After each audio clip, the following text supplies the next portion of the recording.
Welcome back.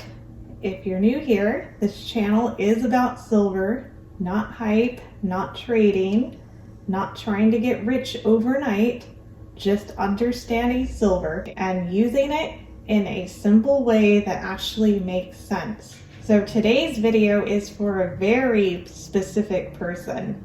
This person keeps thinking about silver, but still hasn't made a move. Or maybe you already stack a little, but now you're waiting for a dip, waiting for the right time, waiting until things feel smoother. So let me ask you something. How long have you been waiting? A few weeks, a few months, maybe even years? Because if we're being honest, a lot of people are stuck in research mode forever, watching videos, checking prices, listening to opinions, thinking about silver every day, but never actually doing anything. And today I want to talk about why, because I don't think it's laziness, I don't think it's lack of interest, and I don't think it's because you don't understand silver. I think it's hesitation. And hesitation usually comes from fear, not obvious fear, quiet fear, the kind that sounds reasonable. Things like, I'll wait for a better price, I need to learn more first, what if it drops after I buy? What if I need the money? What if I'm too late already? That's the stuff that keeps people frozen. And honestly, I get it. Because most people have been trained to think about money a certain way. Everything today is charts, apps, constant updates, buy low, sell high, timing, and predictions. So when people look at silver, they automatically think they need some perfect strategy. Like there's a right moment, a wrong moment, a secret timing window. But here's the problem. When you think like that, you end up waiting forever because there's always another reason not to buy. If the price goes up, you think you're missing it. If the price drops, you think it might go lower. If the economy looks bad, you get nervous. If the economy looks good, you think there's no reason to buy. See the pattern? There's always a reason to wait. And over time, waiting becomes a habit, not a strategy. Now let me be clear. I'm not saying you should go all in. I'm not saying you should panic buy. And I'm definitely not saying you need to throw your whole paycheck into silver. That's not what this channel is about. What I'm saying is a lot of people are overcomplicating something that's actually very simple. Because silver does not have to be this massive life decision. It can just be a steady habit. That's it. You take some extra money you're probably going to waste anyway, and you convert a little bit of it into something real, something physical, something outside of the system. That's a completely different mindset from trading. And I think that's where a lot of people get confused. They treat silver like a stock, like it needs perfect timing. Like they need an exit plan before they even begin. But that's not how most stackers think long term. At least not the calm ones. The calm stackers usually keep it simple. They buy consistently. They don't obsess over every little move. And they don't let fear control every decision. Now let's talk about the people waiting for a dip. Because I know some of you are watching this right now. You already like silver. You already understand the value. But you keep saying, I'm waiting for a pullback. And maybe that pullback comes, maybe it doesn't. But here's what usually happens. The the price drops a little and not enough, so you wait longer. Then it rebounds, and now you don't want to buy because it's higher again. So now you're back on the sidelines again. And eventually you realize you spent more time thinking about stacking than actually stacking. That's why consistency matters more than perfection, because nobody gets every entry perfect. Nobody. And honestly, trying to perfectly time silver is exhausting. That's one reason I like simple stacking. Less stress, less emotion, less obsession. You don't need to become a market expert. You don't need 10 monitors and charts everywhere. You don't need to predict the future. You just need to decide what makes sense for you. For me personally, I look at silver differently. I don't really see it as an investment. I see it more as converting extra money into hard assets. That's the shift. Because when you stop treating silver like a trade, a lot of pressure disappears. Now suddenly, you're not asking, did I buy the exact bottom? Instead, you're asking, am I consistently turning some of my extra fiat into something real? That's a much calmer mindset. And honestly, I think it helps a lot of people stick with it long term. Now, another thing I hear all the time is this: what if I need the money? And again, that's a fair question, but I think people make it more complicated than it needs to be. Silver is liquid. You can sell it if you need to. That's it. There's no magical exit strategy, no secret ceremony, no perfect moment where bells ring and angels appear. You sell when you need to sell. Or maybe you never want to. That part is personal, but fear of selling is one of the biggest reasons people never start. And once you realize it's not complicated, that fear loses a lot of power. Now, I want to say something important, especially for newer people. You do not need to understand everything before you begin. You don't need to become an expert overnight. You don't need to know every coin, every mint, every chart pattern, every historical cycle. Most people learn by doing, slowly, over time. That's how confidence is built. Not by endlessly watching from the sidelines. And look, maybe silver isn't for everyone. That's true too.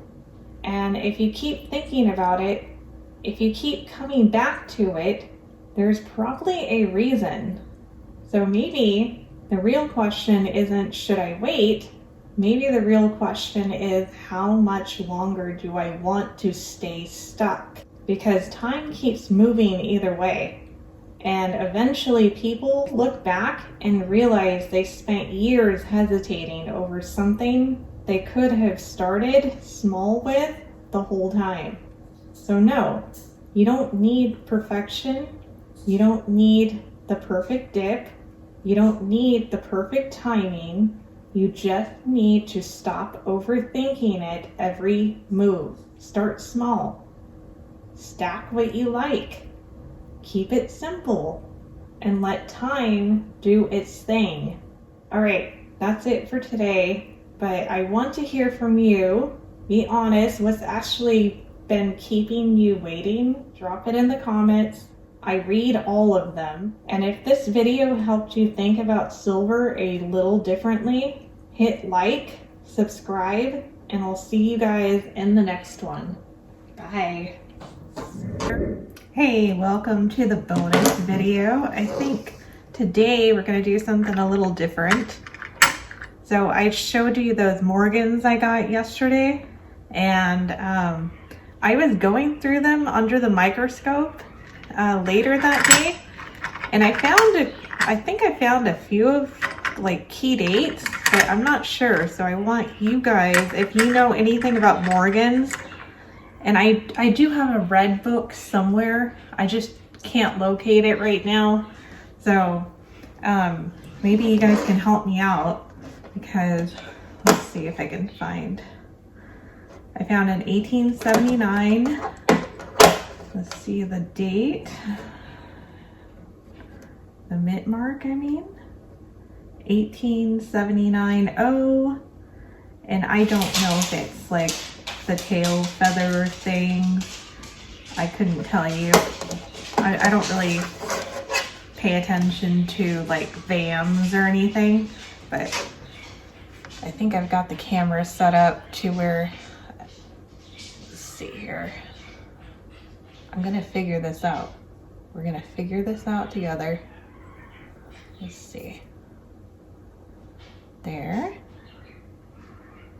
I don't know why you can't see me over here, but here we go.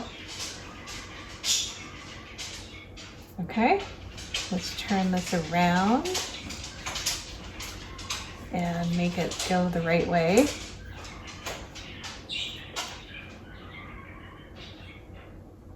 I don't know, can you guys tell if it's a 7/8 tail feather VAM or whatever it is? Let's get a little closer. But there you go, there's the 1879 O. We'll put you right there. Let me go a little faster because this is gonna take forever if we go this slow. We have an 1883, an 1883 O, and it's in pretty good condition for it's over 100 years old, so I'm not even that old and I don't even look that good. Okay, let's see. We have a 1903, this is one of them. Okay, a 1903.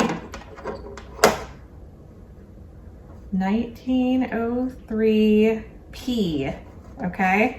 And it's in pretty good condition as well. Let me put that up here. We're gonna get it, I promise. We're gonna get it correct. Just remember, this is a very new channel, and if you haven't subscribed, I would subscribe because it's gonna get better, I promise. Okay, let's check this out. A 1903 P. I apologize for the production quality, okay? I don't know if that's ever gonna change. I'm not really gonna try to turn this into a television show, but 19, see, isn't that pretty? It's not like a BU, like a cookie cutter BU. Look how pretty that is. It's got some toning. It's beautiful. Okay, I'm spending too much time. There we go. I don't know. What do you guys think? What do you think about that one? And a 1901. 1901 O. I don't think that's anything. I think it has to be like a P or an S or something for it to be kind of, boy, this one's beautiful too. It's an 1897. 1897, let me focus that. That looks kind of funky. It's an S. Okay. 1897 S is very beautiful. But, you know, beauties within the, how do they say it? Beauties within the eye of the beholder or some junk like that. Where is the camera? Here it is. Here. 1897. Isn't that pretty? The Many Faces of Morgan. It's not the same. It doesn't look the same on every coin. I love it. Okay. Let's see. 1880. 1880. Oh, I don't think that's anything, but let me know in the comments if you notice that as something. This is what I love about this stacking. When you buy these Morgans, especially the Morgans, you get them in cull conditions and people just are like, oh, it's got like toning and it's got a nick there and it's not good. But I love everything. Okay, this one is 1883S. I think that's something, but I don't know. Again, my red book is somewhere. 1896. I did find, oh, we'll get to that when we find it. This is an 1896P. It's in very good condition, in my opinion. And 1878, again, 1878P. That looks very nice as well. 1899. Oh, what do you think, guys? I know 1899 something was a good year. Let's see, 1896. Oh, it almost looks like a D, but I know that's not going to be a D. As you can tell, I don't fly airplanes. It's just a joke. 1889. 1889 O. Pretty. Maybe I should flip that one too.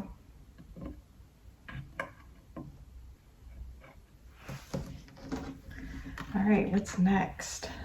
This is gonna be a long one. I hope you guys like this kind of content because this is what I do in my free time, which is hardly any free time. 1889.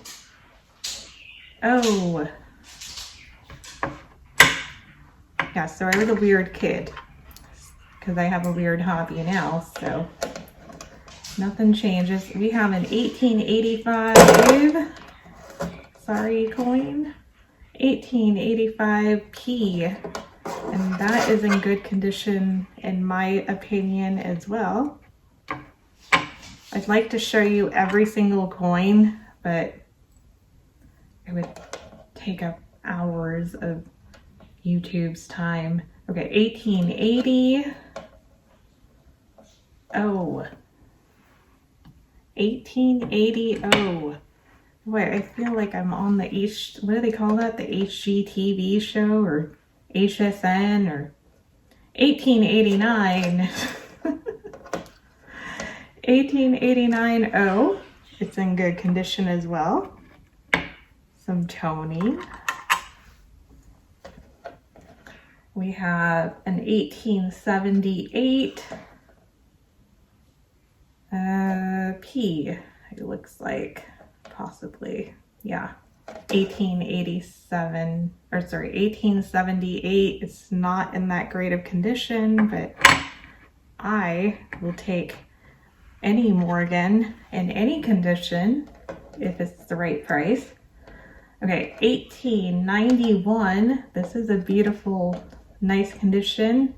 1891S. What do you think? Anybody? Give me a comment. Pull out your red book because I'm too lazy to find mine. 1879. Let's see. 1879 P. And It's in a condition I would buy it in. I don't know if it's worth anything more than melt, but anyway, 1885 P. 1885 P.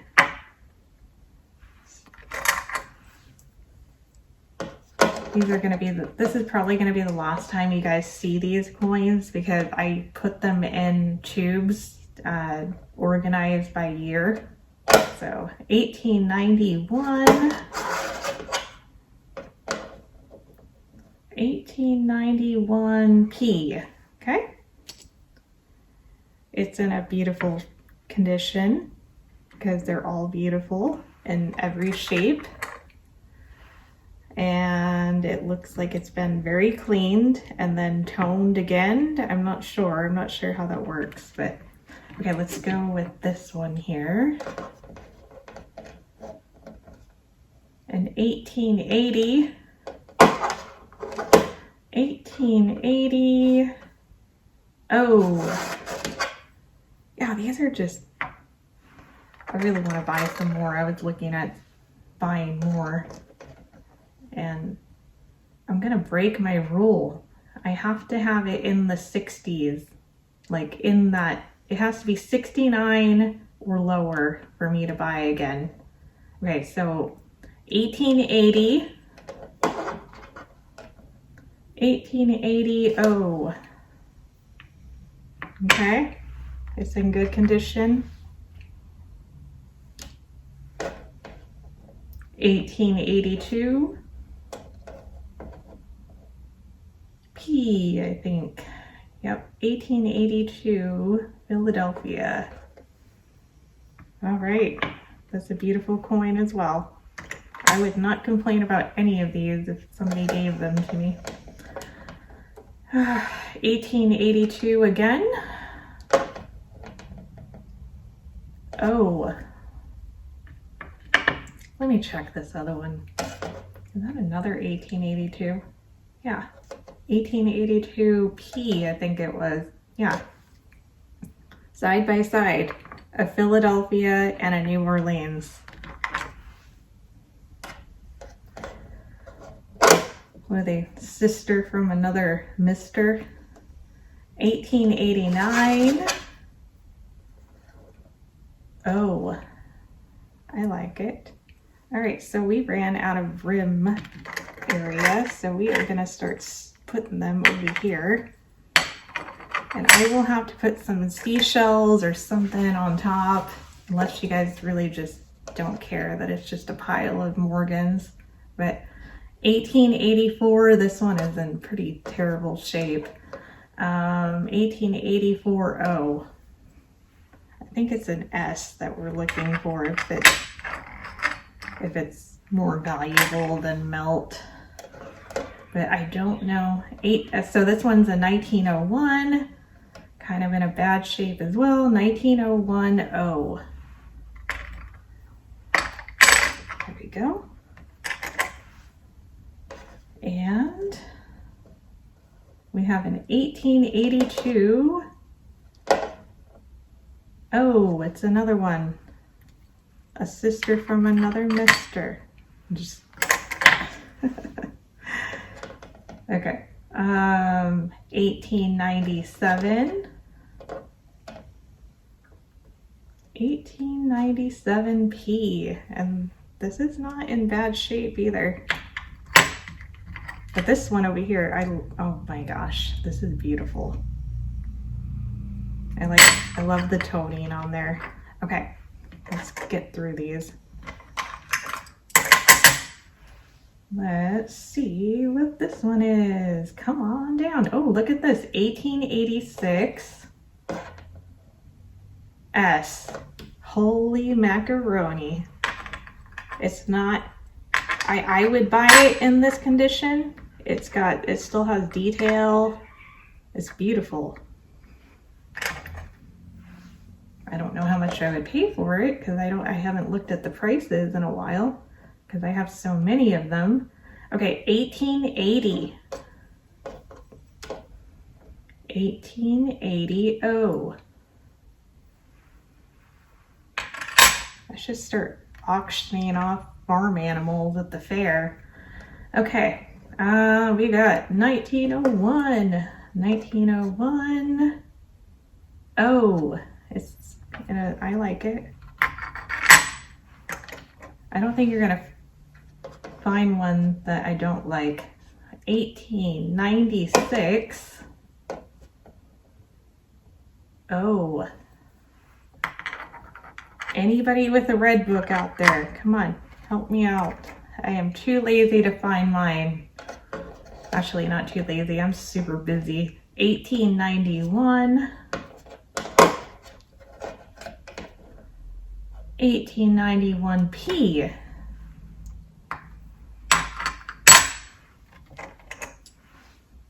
And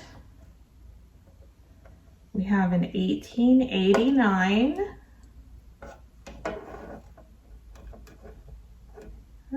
1890. Oh, wait, hold on. Sorry. I can't remember what I just said. 1889 Philadelphia, I believe. Yes, it's the Philadelphia. 1889.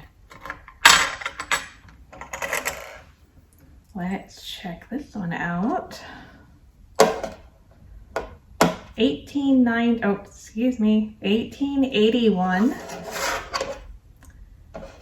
It's in rough condition. 1881S.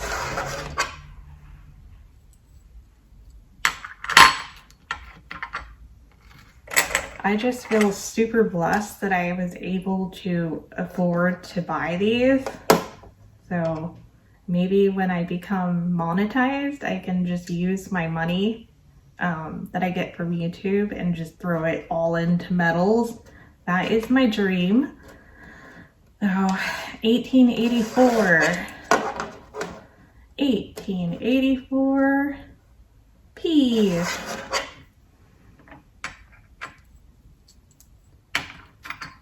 Let's see here. Okay. And I also have a surprise, but let's get through this first. We have an 1892. Oh. I know I don't have a whole lot of these out of a lot of the Morgans that I have. I don't think I have a whole lot of 1892s. So that might be something that's kind of rare. And then we have lastly an 1886. Oh, I have a lot of those. Okay. Okay, so I hope that was fun. I like doing that when I get my coins. I go under the microscope and I just like oogle and Google on them. Let me go get some shells. Anyway, so my surprise is that I am getting a 1 ounce silver coin with my logo on it. Let's see, is this gonna be okay with you guys? Is that gonna be in the way? Nobody's complained yet, so let's just go for it. My beautiful citrine. I need to find my other gems that I have, but I'm gonna have to go in the backyard and grab this gigantic piece of amethyst one of these days, but I'm kind of afraid of spiders, and I've seen them kind of like hang out on my stuff, so, and they're not nice looking spiders. Those things are like black and they have like a red thing on it, and then the other spiders that we have out here are most definitely those brown recluses. And my friend that's a plumber, he crawled under a house and he has had MRSA for like 18 months because this spider bit him, and it's been a nightmare for him and his mom. Like, it's just terrible. But yeah, I don't crawl under houses because of that. I hate spiders. Okay. Anyway, so I'm getting a 1 ounce silver round with my logo on it. And so hopefully that comes this week and I can show you guys because I'm excited for that one. I think we need a few more things, right? I don't even know. I'm so OCD, as you can tell. Let's go find something else. We have the glass octopus, the handmade or hand-blown octopus. This is cool. Okay, so I'm gonna go into the video now, okay? I'll see you guys tomorrow. Thank you for hanging in there. Bye.